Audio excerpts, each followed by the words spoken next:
Before we get Yeah. started, can you tell me, my audience, who you are and some of the projects that you worked on in the past? Okay. Well, my name is Gary Winnick. I started out as I started out as an artist, mainly in the comic book industry. I was an assistant for a gentleman by the name of Neil Adams, very talented comic book artist, unfortunately passed away recently, but considered one of the sort of the great comic book artists, American comic book artists. So I worked as an assistant with him, and then I went on to do some uh, basically commercial work, and then I lived in the California Bay Area. And so the computer industry was starting to heat up. It was in 1980. Let me see. I'll just say early 80s. I'm trying to remember exactly when.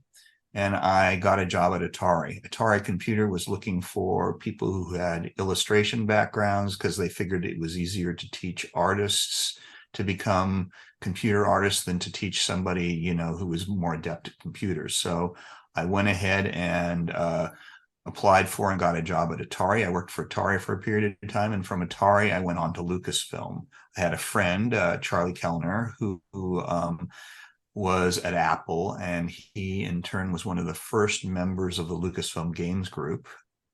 It's called Lucasfilm Games in those days. And through him, I found out they were looking for an artist. They were working on two projects. One was called Ball Blazer, the other was called Rescue on Fractalus. And so the first thing they did was they had me do a test. I don't know if it was a test, but of doing they had this idea for an alien that would jump up and break the glass on the fighter cockpit window. And that was a thing called the Jaggy. And I did that. And from there, I went on to work there for close to 10 years. I was the first artist hired, and then I became eventually the art director. But while I was there, first projects I worked on were Rescue and Ball Blazer, a little bit on both for the title sequences, and then went on to do a number of other projects. I'm trying to remember them chronologically, but I think the next two games were the Eidolon and Coronus Rift, which were also done using fractal technology that was developed at Lucasfilm. And they were for the Atari 800. And then we went on to do,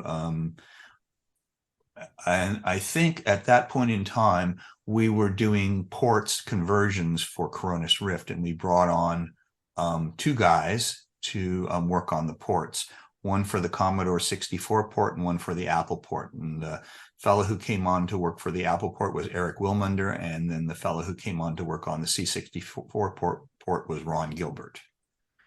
So Ron was, hired first as a contractor to work on the conversion of Coronus Rift to the C64 because he had a C64 background. And he and I would hang around at nights, and we became friends. We shared sort of the same, I'm going to say, twisted sense of humor. So Ron and I tended to like things like, cheesy horror movies, among other things. And so we decided we wanted to do a game together, and we started sort of knocking around ideas that were sort of in, I think, Little Shop of Horrors had come out, and a few other things had come out. Creepshow had come out. And so we sort of had the idea that we wanted to do a game, and we wanted to do something that was sort of I'm going to say, comedy horror type of game. But initially, we didn't really know it was going to be a graphic adventure game.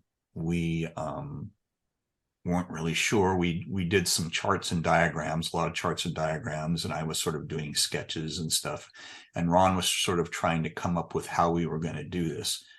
And I believe, we were, I'm going to say, several months into the overall design concept, we'd come up with characters and sort of, was going to be this spooky house that, because it was sort of a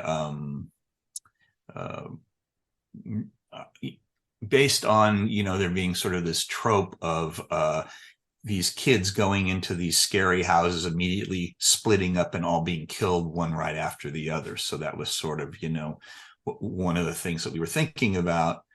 And ultimately, it was starting out as younger kids, and then it became kind of evolved to teenagers in high school. And but I think Ron went home for, I'm gonna say, Christmas or something like that, and observed, I think, his nephew playing King's Quest.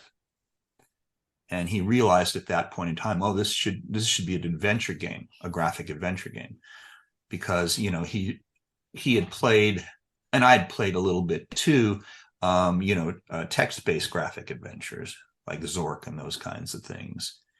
But we really wanted to do something that was very graphically based, and King's Quest was kind of like that. But I remember Ron really didn't like the parser very much. Neither did I, but Ron really hated the parser, and Ron could do something about it.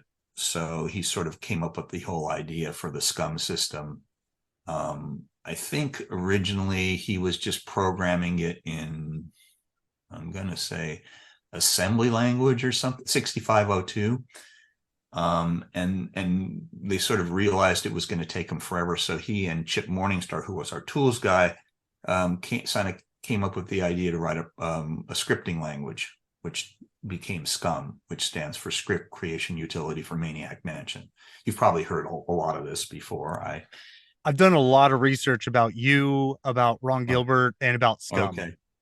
Okay. Well, then I'm probably sort of quoting something back to you you've read, probably, or whatever. But that was, and so we just kept, they were working on that part of it. I was doing graphics at the time on the C64. It was character set.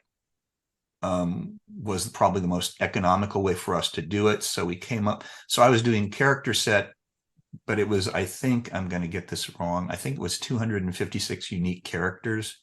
Yeah, a screen could be comprised of 256 unique characters. And these were 4 by 8, 4 wide by 8 tall characters. And the pixels were, not square, they were more rectangular, they were wider rather than they were tall. And that was, and then there were sprites as well. One of the reasons actually for the kids having the large heads is I wanted to have more expression than they would have in the small faces. So I sort of did tests, and Ron and I together decided we would, make these big heads so you could kind of see more detail, more character development, more expression, which we thought worked pretty well. I mean, there are a lot of things that were innovatively, that were graphically new when we did Maniac Mansion. They hadn't been done before. The level of detail in the graphics at that time was actually, sort of state of the art at that time. The character set thing, because we had these scrolling backgrounds, Ron came up with, a way to do the scrolling backgrounds. And in order to sort of have as much detail as possible, they wrote tools for me. And there was one tool, I think it was called Skedit, was I think the name of the tool, where I actually would go through and create a background more, I kind of block out the characters, but I'd kind of treat it more like a bitmap. And then it would run through this program and crunch it down to 256 characters. And what it would do is go in and compare characters and find characters that were very similar and sort of replace all of the similar characters with one character that was similar. And then I could go through and touch that up and just keep doing it until I came up with something that actually looked more like what I wanted it to look like, as opposed to having just been able to do it directly in character set. I think Charlie Kellner wrote the animation editor we used at the time. Say it's sort of my recollection. It's going back a long time. I didn't read anything recently to sort of, recollect what happened, but I'm sort of relying on my faulty memory. So if I get something wrong, forgive me. In any case, that was sort of how we decided to do the graphics. And I remember we made a lot of stuff up on the fly, and David Fox joined the group as well to do scripting. He was So one of the other programmers, right? yeah. So the programming team, if I recall, was Ron, David, and a gentleman by the name of Carl May, Mey, who was also a C64 guy. And then I think that Chris Grigg and David Lawrence did the audio, the sound effects, and the music. It was a very small team, and we had one play tester, one full-time play tester. And in those days, we didn't have any real protocol for doing things. He would just write stuff down on a yellow pad and hand it to Ron, and then we would go over it. I remember in those days, for example, this is going to tell you how, if you think back, the tools that I was using, for example, when I was working on Maniac Mansion, and I was working in a tool, there was no magnify function. So I had one of those, those lamps that have like a magnifying glass on them. And I would swing it down in front of my computer and that was my magnify function. And then I would swing it back out of the way. So, and of course, everything was, you were using like regular CRT monitors, you didn't have computer monitors, you had TVs. So you had pixels that kind of bled together. So on the one hand, it was kind of cool because you could kind of make, more of I'm going to use the word gradient sometimes, because you were stuck with the horrible 16 horrible colors that they had on the C64. Ultimately we also did a conversion to the IBM PC, but the first one was the C64. There it is right there. Still in box, sealed. Yeah, still in the box, shrink wrapped with the infamous list of things that got us banned from Toys R Us. I don't know if you ever heard that story or not. So that's actually one of the questions that I have for you. You've answered so many of the questions I was going to ask Okay. you already. Well, then maybe I'll let you ask them. So in any event, we worked on it. I'm trying to remember. It feels like a year, could have been a little more. I just can't remember how long we spent on it. It feels kind of like a year of my life is what it feels like. During the time that we worked on it, we transitioned we were at Kerner, which was the first location when we were hired, where the games division was, which was next to Industrial Light and Magic in Marin County, in sort of a industrial park area. We moved out to Skywalker Ranch while we were still working on Maniac Mansion. So anyway, I'll be happy to answer any questions. So my first question is really a two-parter here. It's been 35 years as of this last Wednesday, October 5th, since the release of Maniac Mansion. Okay. Did you ever think that 35 years later, people would still be talking about this game? Heck no. Hell no. We had no idea. We were just trying to make the bet. We wanted to do something that we liked that was fun. One of the things about Lucasfilm at the time was when we first joined, we wanted to do Star Wars games. That was like a big draw, was Star Wars. Yet when we came on, we discovered that Star Wars, because it was a very lucrative license, had been licensed to other companies for large amounts of money. So our mandate at the time was to sort of come up with new things, because we weren't able to use the Lucasfilm properties that were being licensed. Star Wars, Indiana Jones, those things were being licensed. So we came up with, I think the game that we did right before Maniac Mansion was actually a game based on the film Labyrinth. So I remember that. And that was something that we were able to do. Jim Henson was involved. I'm trying to remember. I think Activision was the publisher at the time. It's, like I said, it's hard for me to remember. If I get any of this wrong, forgive me, but it's hard for me to remember it off the top of my head. But I think it was Activision.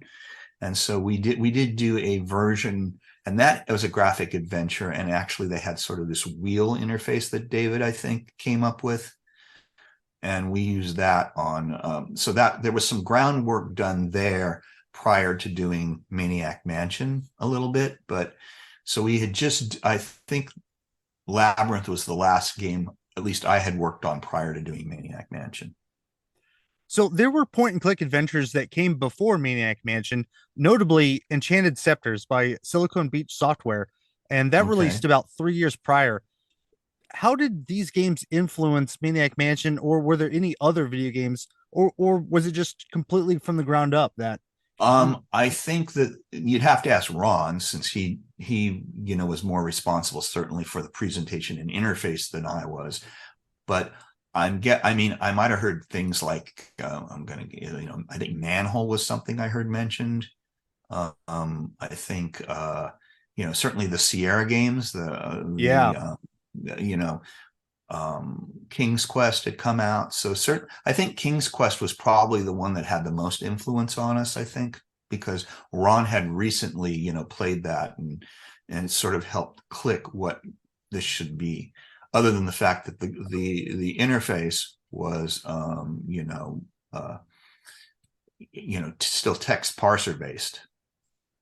So Ron didn't like the parser, and that's what sort of went to created the verb, helped him create the verb system. which led to Scum. Yeah, basically, yes.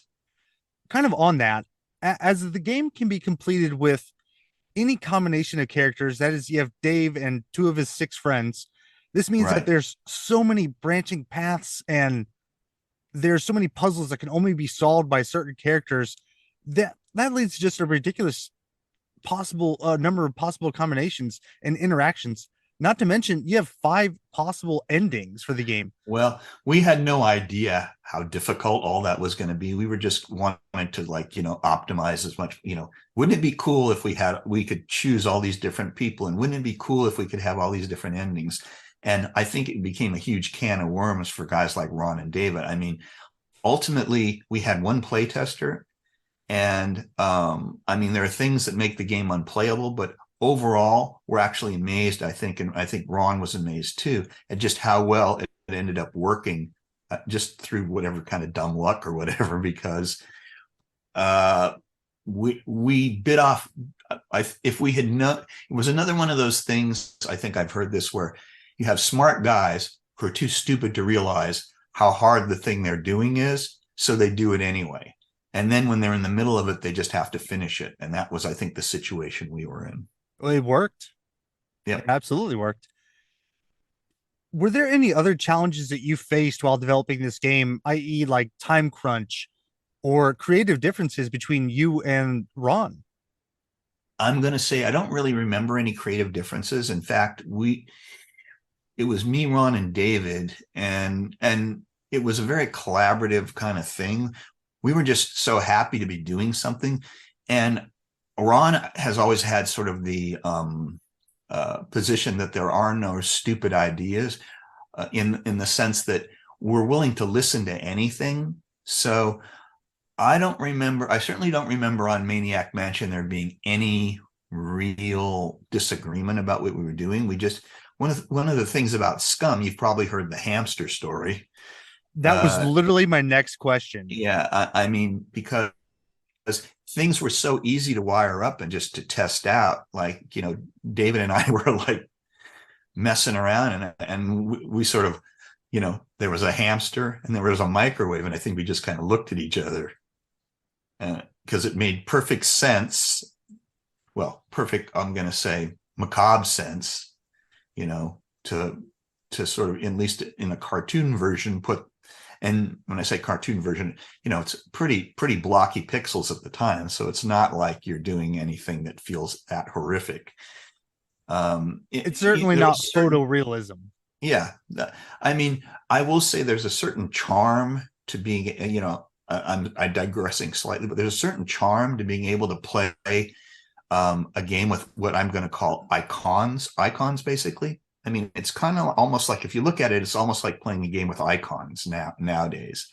So it's very, it's very much kind of a shorthand thing. You look at something and you know what it is. You sort of look at the world and it's this very iconic representation.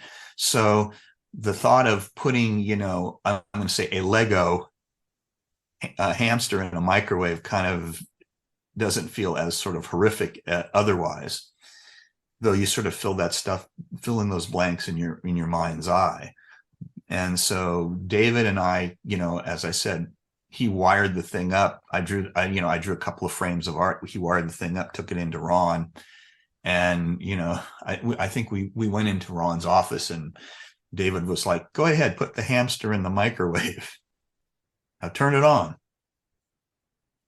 But in any event, it it it it was so easy to wire things up and to try experiments in the scum that we just did them. And, you sort of had this dollhouse where you could turn on the water faucets, or you could open the refrigerator, or you could open all the cupboards. So if you turned on the water faucet, you could just turn it on and leave it on for no particular reason, because it was just, you could just wire all that stuff up.